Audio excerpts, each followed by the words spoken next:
여러분 안녕하십니까. 지역사회 복지론 시간입니다. 여러분 그 2교시의 마지막 과목이 지역사회 복지론이죠. 지역사회 복지론은 어떻게 보면 상당히 평범하면서도 난해한 과목 중에 하나가 지역사회 복지론이다 이렇게 얘기를 했습니다. 용어적인 측면이나 우리가 일상적인 생활에서 함께 생활하는 내용들이 이 지역사회 복지인데 그렇기 때문에 쉬운 것 같으면서도 내용적으로 보면 좀 어려운 부분들이 있습니다. 이제 그런 부분들이 지역사회 복지론을 공부하는 데 있어서 하나의 초점적인 부분으로 잡아야 될 부분이다. 이렇게 볼 수가 있죠. 자, 그러면 챕터 1 지역사회 개념과 유형부터 알아보겠습니다. 자, 거기 보시면 교재제 1절이 나오죠. 지역사회 이렇게 나오죠.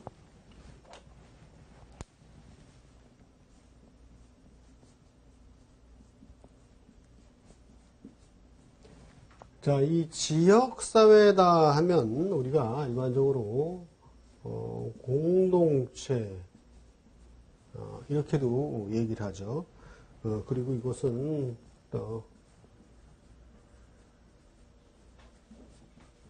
커뮤니티 뭐 이렇게도 얘기를 하고 있습니다.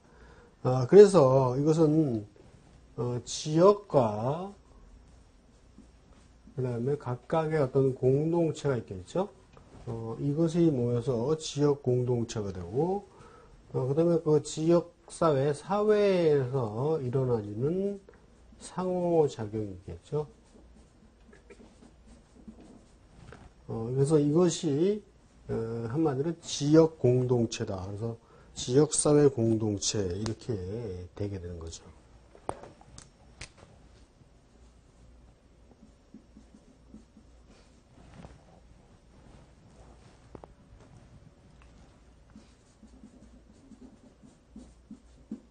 이렇게 되는 거죠.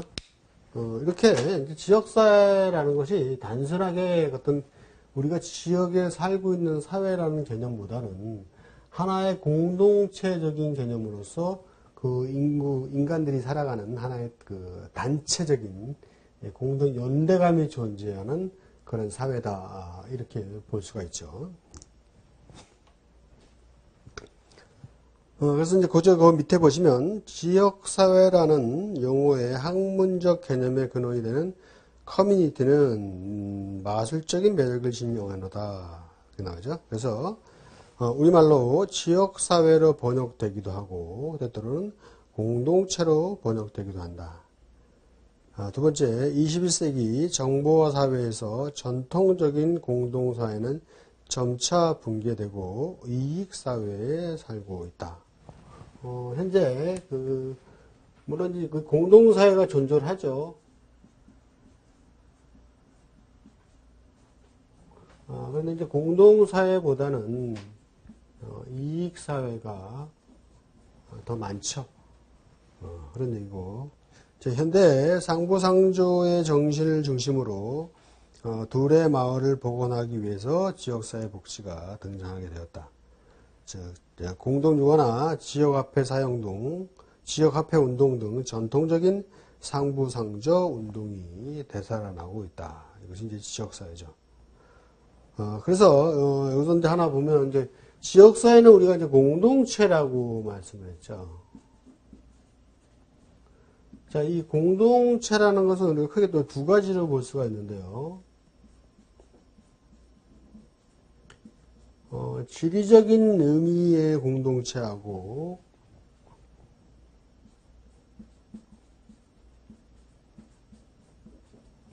기능적인 의미의 공동체를 보십니다.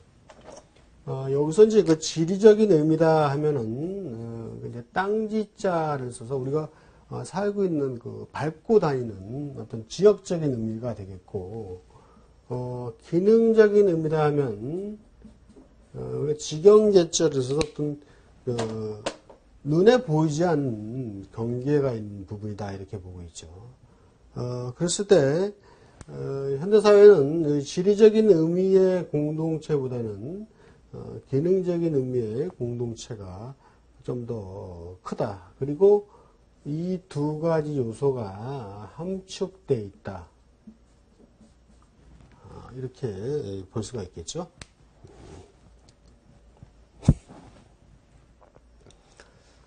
다음 두 번째 지역사회 복지요. 자, 지역사회를 개입 대상으로 보고 그곳에 존재하는 각종 문제를 예방하거나 해결하고자 하는 일체 사회적 노력이다. 자, 이것이 지역사회인데 그렇다면 지역사회 복지는 무엇인가? 여기죠. 자, 지역사회. 그럼 지역사회 복지라는 것은 어떤 의미를 갖는 것인가? 이렇게 나는 거죠. 즉, 그 지역사회 복지라는 것은 지역사회에 일어나는 각종 문제들 있죠. 이런 문제를 예방하고 해결하고자 하는 일이 일체 사회적인 노력이 뭐다? 지역사회 복지다. 이렇게 보고 있는 것이죠. 그래서 그 밑에 자, 지리적 경계에 대한 구체적인 지적 없이 사회적 동질성을 강조하는 의견이 있고, 민주주의의 이념을 실현시킬 수 있는 가장 기본적인 단위로 보는 의견도 있고, 사회적 상호작용의 역동성을 강조하는 의견도 있다. 그러니까 한마디로 지역사회를 어떤 풀뿌리로 보는 거죠.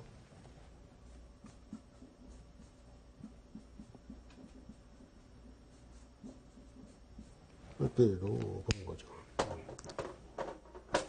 다음. 그럼 이제 세 번째 이제 지역사회 개념이 나오죠. 자, 지리적 지역사회, 지리적인 특성 및 분포를 강조한다. 그래서 두 번째, 모든 지역사회는 사회이지만 모든 사회가 지역사회는 아니다. 그래서 맞죠? 모든 사회가 지역사회가 될 수는 없죠. 예를 들면 행정단위, 뭐 특별시, 광역시, 도시, 시군구, 읍면 등 여기 다양한 일정 지역에 사는 사람들의 집합체가 지역사회가 되는 거죠. 그리고 두 번째가 이제 사회적으로 동질성을 띈 지역으로서의 지역사회가 있는데, 자, 이것은 뭐예요? 다른 지역과 구별될 수 있는 사회적 특성을 지닌 독립적인 지역이죠. 그래서 각각 사회는 그 사회가 살아가는 사람들이 모인 지역의 특성이 있죠. 그런 특성을 지닌 독립지역이고, 자, 사회적 상호작용의 역동성이 있고요. 지역사회란 지역사회 내에서 공동 관심사를 위해서 함께 행동하게 되는 사람들로 구성된 것이다. 그리고 지역사회란 민주적인 공동생활을 영위하는 어떤 작은 사회고, 그 다음에 주민들 간의 합의, 일체, 공동생활 양식 등 어떤 역동성의 결과 공동 노력이 강조되는 것이죠. 다음으로 이제 기능적인 지역사회를 보면 공동적인 관심과 기능이 함께 이해관계로 형성된 공동체다. 그래서 우리가 지역사회에서 공동체적인 개념으로 이 지리적인 의미와 기능적인 의미가 있다. 그래서 이 두 가지가 함축된 요소의 지역사회를 맡고, 현대사회는 기능적인 의미의 지역사회가 더 많이 강조된다 이랬겠죠.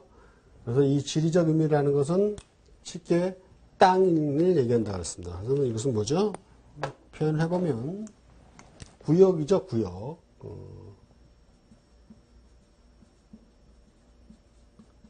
어떤 행정구역적인 측면을 볼 수가 있고, 기능적인 의미라는 것은 뭐예요? 어떤 지경계자의 경계선을 가지고 있는 그 지역사회다 이렇게 얘기를 했으니까, 공동의 관심사는 뭐예요? 무슨 분야에 무슨 단체 이런 것들이 많죠. 이런 부분들이 기능적인 의미의 지역사회로 보고 있는 것이죠.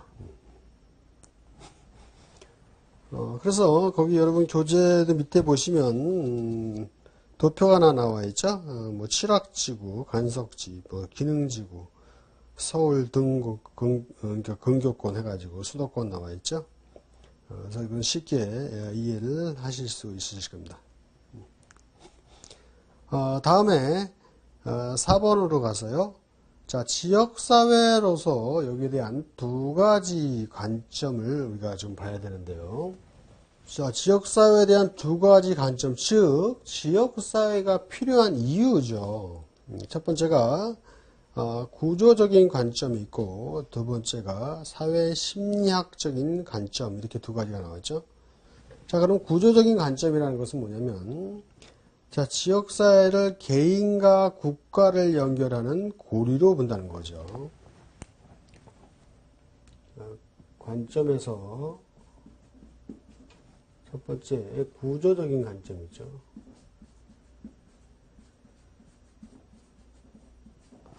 그 다음에 두 번째 나온 것이 사회심리학적인 관점이 있었죠.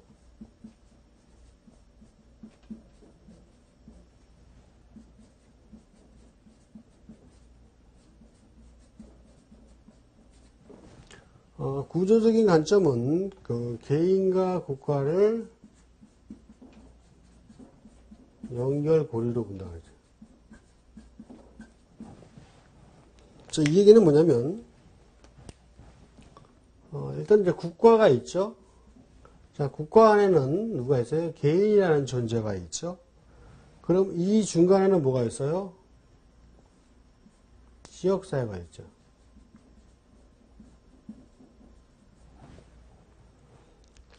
그랬을 때, 자, 국가와 개인을 연결해주는 구조적인 연결고리로서 지역사회는 무슨 역할을 한다? 중재적인 역할을 한다는 얘기죠. 그렇게 되겠죠? 국가와 개인은 지역사회에 살고, 지역사회가 모이고 모여서 하나의 어떤 큰 국가가 되는 거죠. 이렇게 이해를 하시면 되겠고. 그 다음에 이제 지역사회가 도시, 읍면, 근린 지역 등으로 조직화되는 거죠. 자, 그다음 두 번째가 조직화. 이것은 하나의 그 지역적인 측면이죠. 땅지. 그리고 자, 구조가 많은 정치, 사회적 기능을 수행하고 핵심적 권력으로서 국가와 개인을 중재한다고 보는 관점이다. 방금 말씀드린 얘기죠. 반면에 사회 심리학적 관점은 뭐예요? 서로의 관심과 관계의 상호작용이다. 여기서 중요한 것은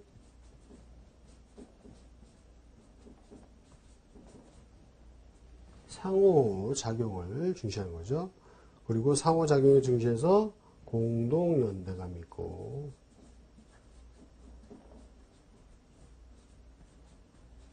공동연대감을 강조하고, 이것은 이제 테니스의 공동사회 개념의 바탕을 둔 관점이고, 지역사회를 사회적이고 심리적으로 보는 거죠.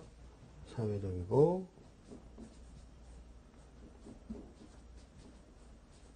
심리적으로 보다. 자, 이런 것은 뭐예요? 하나는 이제 기능주의적인 관점이죠.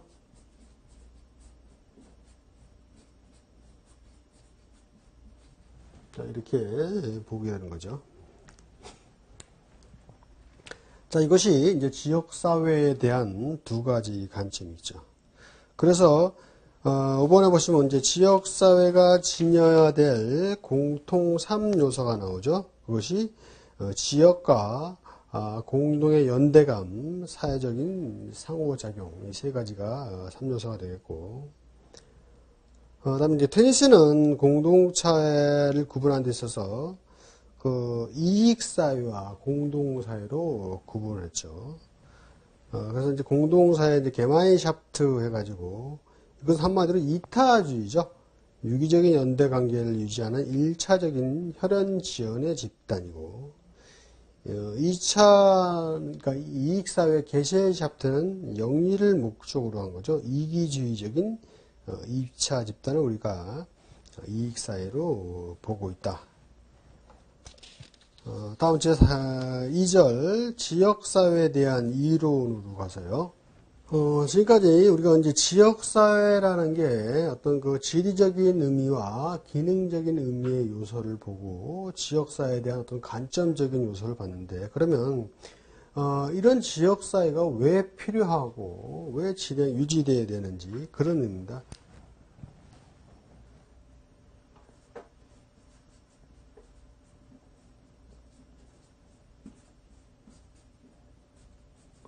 자, 지역사회 이론적인 관점을 보시면 첫 번째에 나오는 것이 지역사회 상실 이론이라는 게 있죠.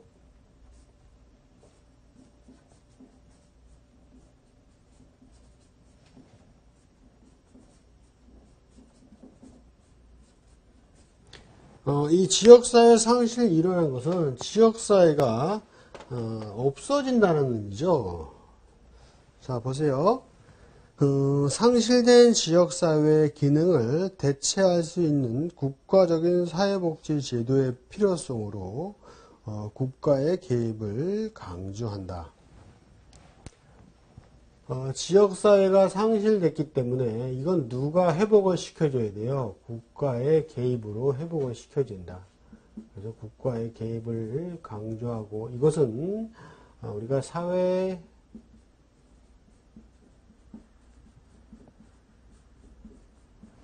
민주주의적인 측면으로 보고 있는 거죠. 이것이 지역사회의 상실 이론입니다. 즉, 이것은 한마디로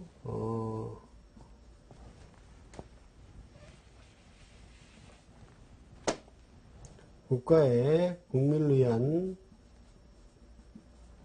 제도적인 서비스 시스템이다. 이렇게 이해를 할 수가 있죠. 그 다음에 두 번째 나오는 것이 지역사회 보존 이론이 나오죠.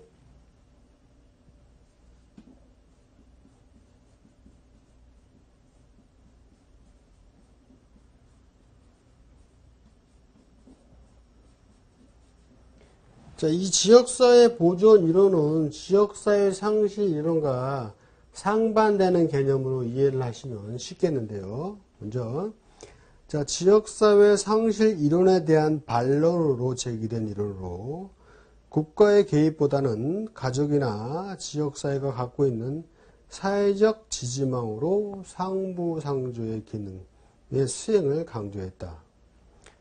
즉, 이것은 지역사회의 기능을 보호하는 거죠.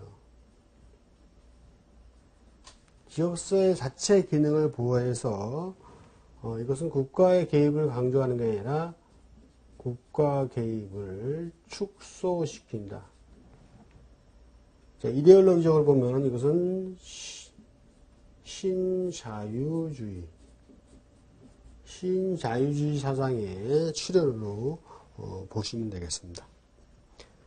자, 그랬을 때 이것이 지역사회 상실 이론에 의한 국가의 개입이 전적으로 이루어져야 되느냐, 아니면 지역사회 보존을 위한 지역사회의 기능을 보호하고 그들 자치적으로 해결할 수 있게끔 만들어 놓은 국가의 개입을 축소하는 것이 옳은 것이냐, 이거에 대한 어떤 그 명확한 정답은 없죠. 그래서 나온 것이 지역사회 개방이론, 즉 제3의 대안이 나온 거예요.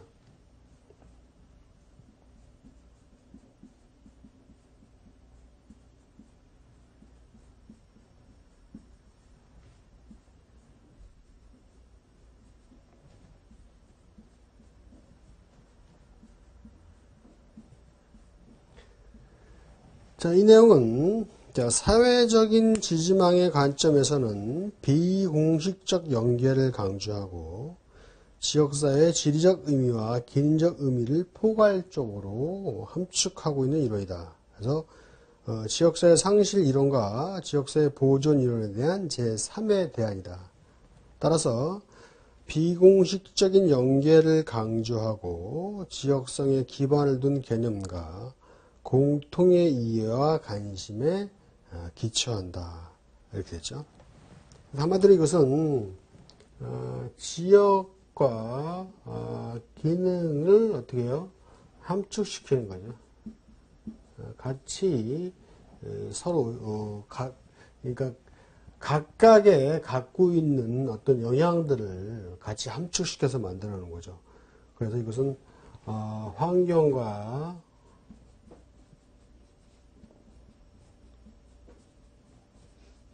사회적인 교류망을 만들어 놓은 거죠. 자, 이것이 이제 지역사회에 대한 그 이론적인 측면이 되겠고요. 다음 제 3절, 지역사회의 기능과 척도가 나오죠. 여기서 이제 중요한 것이 그 길버트와 스펙트에 의한 기능과 제도인데, 거기 박스를 보시면, 제도적인 측면에 대한 그 기능이 나와 있죠.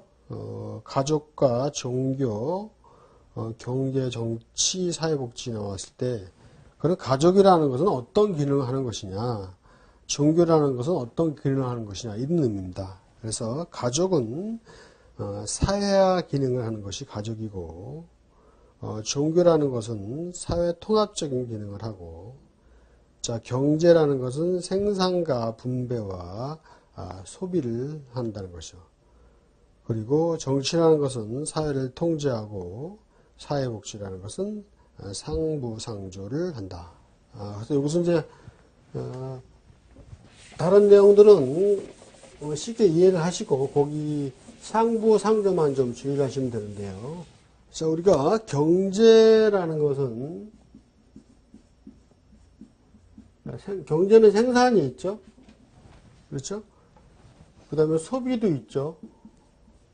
그리고 분배도 있죠. 그리고 거기 사회복지에서는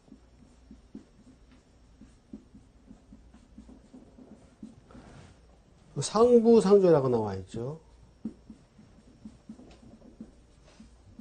자, 여기도 사회복지도 분배 개념이 나옵니다.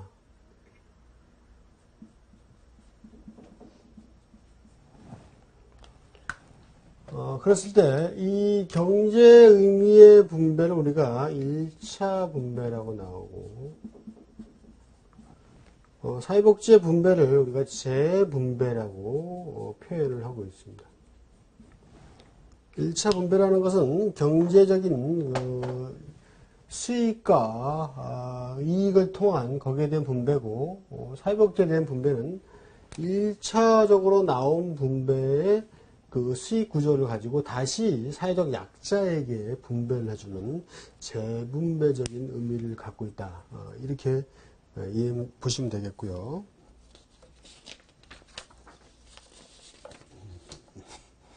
다음은 2번, 워런이 제시한 지역사회 특성의 척도 이렇게 나오죠. 첫 번째가 이제 지역사회 하위체계 간의 상호 관련성이 높은 수평적인 유형이다. 그러니까 지역사회의 그 사회체계, 이 체계가 있죠. 여기 이제 하위체계가 있고, 또 다른 또 하위체계가 있죠. 자, 이게 수직적인 관계가 아니라 상호 수평적인 관계를 말한다. 그리고 이것은 이제 타 지역의 의존 정도를 나타내는 지역의 자치성. 각 지역마다 자기 자치 정도, 자치율이 있죠. 그리고 서비스 전달 체계의 인프라, 영역의 일치성, 그리고 자기 지역에 대한 소속감을 갖는 주민들의 그 심리적인 동일시, 이런 부분들이 지역사회 하위체계가 한 상호 관련성이 높은 수평적인 유형이다. 이렇게 봤고요. 그래서 이제 올해는 이런 그 지역사회 기능의 비교 척도로서 지역의 자치성이나 서비스 영역의 일치성, 심리적인 동일시, 수평적 유형이 어느 정도가 되느냐 이렇게 척도화해 가지고 비교를 했다는 얘기죠. 따라서 이제 좋은 지역사회의 특성이라 하면 다양한 소속과 종교 이익 집단이 포함되어 있어야 되겠고, 주민의 자율권이 충분히 보장되고, 정책 형성 과정에서 갈등이 최소화하고 최대의 협력에 노출되죠. 자, 구성 간의 인격적 관계나 권력이 폭넓게 분산되어야 되는 것이죠. 그렇기 때문에 한마디로 좋은 지역사회다 하면 뭐예요?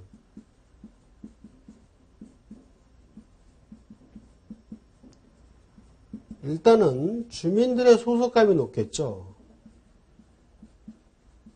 주민들이 갖고 있는 그 자기가 살고 있는 지역의 소속감은 높아질 수밖에 없습니다. 이렇게 소속감이 높아진다는 얘기는 뭐예요? 지역사회가 살기 좋다는 얘기죠. 인프라가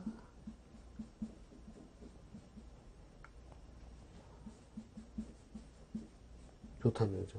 즉 지역사회 인프라가 좋다는 얘기는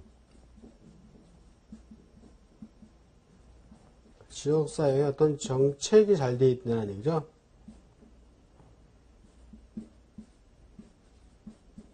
자, 이런 의미죠. 이런 의미가 좋은 지역사회를 보고, 그래서 자치성이나 소속감이나 영역의 일체성 이런 부분이 지역사회에 좋고 나쁨을 재는 하나의 척도다, 이렇게 보고 있는 거죠.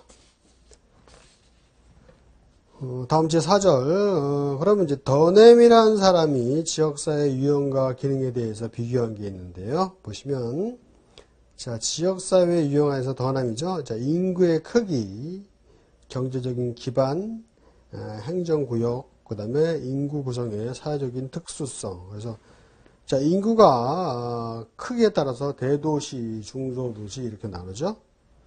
자, 그리고 경제적 기반으로 해서 광산촌도 있겠고, 산촌도 있겠고, 오천도 있겠고, 대표적인 이제 행정구역이죠. 뭐, 특별시, 광역시, 공구 이런 거죠.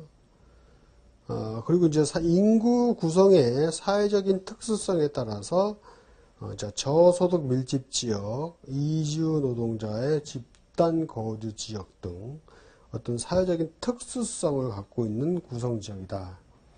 그래서 여기서 이제 혼동하지 말아야 될 게, 행정구역이다 하면 어떤 광역시 읍면동으로 해가지고 자체적으로 나눈 건데, 여기 저소득 밀집지역이나 노동자 집단 거주지역이 행정구역상과는 연관이 안 되고, 어떤 사회적인 특수성에 의해서 만들어진 단체다. 이렇게 보시면 되겠고요. 다음에 이제 지역사회 기능과 제도에서 방금 우리가 봤던 이제 길버트와 스펙트인데요. 이것은 이제 길버트와 스펙트에 대한 부분을 다시 한번 세밀하게 분리를 한 건데요. 일단 경제제도는 생산과 분배와 소비의 기능이 있다고 했었죠. 자, 일상생활을 영위하는 데 필요한 재화와 서비스를 생산하고 분배하고 소비하는 과정과 관련된 기능이다. 그 다음 뭐예요? 사회화 기능이죠. 자, 사회가 향유하고 있는 일반적인 지식이나 사회적인 가치, 행동 양태를 사회 구성원들에게 전달하는 과정이다.